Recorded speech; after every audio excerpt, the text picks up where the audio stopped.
No és que no sigui optimista, és que el 2012 no serà l'any de la recuperació. És impossible.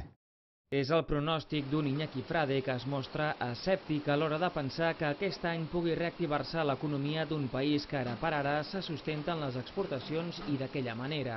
El problema principal que pronostica aquest economista i president de la patronal de la petita i mitjana empresa de Girona és que el mercat on exportem, a Europa, també viu una crisi conjuntural que sembla convertir-se en estructural.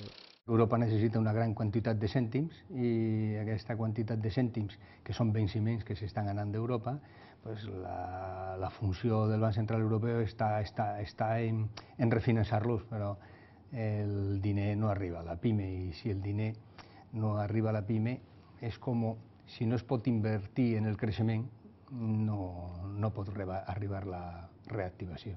La manca d'inversió a Catalunya, l'Estat i Europa fa temps que se'n va a les anomenades economies emergents, un fet que es pot corroborar si localitzem el nostre focus d'anàlisi i ens fixem en qualsevol empresa catalana.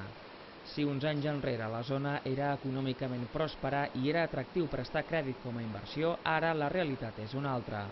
Si vostè li pregunta al sistema financer, li diran que és que falten projectes finançables i si li pregunta a l'empresari, li explicarà que si no es financia un projecte no es dona activitat.